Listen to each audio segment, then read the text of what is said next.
So camera అనేది ఒక ఫోటోగ్రాఫర్కి first important basic equipment. And ఒక కెమెరాకి ఎలా ఉంటాయంటే ఒక బాడీ అండ్ 2 లెన్సెస్ యూస్ చేస్తే బెటర్. ఒక కెమెరా ఒక ఫోటోగ్రాఫర్కి ఎక్స్టర్నల్ బాడీ పార్ట్లా ఫీల్ అవ్వాలి. అలాంటప్పుడు ఏమవుతుందంటే ఏ సిచ్యువేషన్స్లో అయినా ఎంత ఫాస్ట్గా అయినా సరే మంచి ఫొటోస్ తీయగలరు, ఎలాంటి డిఫికల్ట్ సిచ్యువేషన్స్లో అయినా. సో దీనికి చేయాల్సిన పని ఏంటంటే ఒక ఫోటోగ్రాఫర్ ఎప్పుడు సేమ్ కెమెరా బాడీ యూస్ చేయాలి. సేమ్ కెమెరా బాడీ యూస్ చేస్తే ఏమవుతుందంటే he can master the settings of that camera.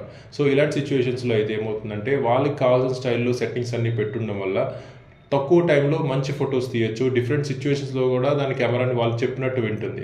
And ఇంకొక ఇంపార్టెంట్ థింగ్ ఏంటంటే హెవీ లెన్సెస్ యూస్ చేయకూడదు. సిచ్యువేషన్స్ బట్టి బెస్ట్ లెన్సెస్ చూస్ చేసుకోవాలి. నా దృష్టిలో ఒక కెమెరాకి ఒక body and 2 lenses are sufficient. Because ఒకటి వైడ్ లెన్స్ అంటే ఎక్కువ మందిని కవర్ చేయడానికి సిచ్యువేషన్స్లో యూస్ చేయడానికి ఒక వైడ్ లెన్స్ వాడతాం. అండ్ క్లోజప్స్ ఒక క్యాండిడ్ షాట్స్ తీయడానికి ఒక ప్రైమ్ లెన్స్ వాడతాం. ప్రైమ్ లెన్స్ అనేది 50 or 85 యూస్ చేయొచ్చు సిచ్యువేషన్స్ బట్టి.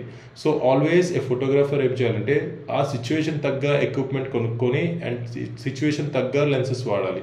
అండ్ తక్కువ వాటితో ఎక్కువ బెటర్ ఫొటోస్ తీయడానికి చూడాలి. అందరూ ఏమనుకుంటారంటే ఎక్స్పెన్సివ్ కెమెరాస్తో మంచి ఫొటోస్ వస్తాయని, కానీ అది నిజం కాదు. సో సిచ్యువేషన్ తగ్గ అండ్ మీ రిక్వైర్మెంట్ బట్టి ఆ కెమెరా లెన్సెస్ కొనాలి.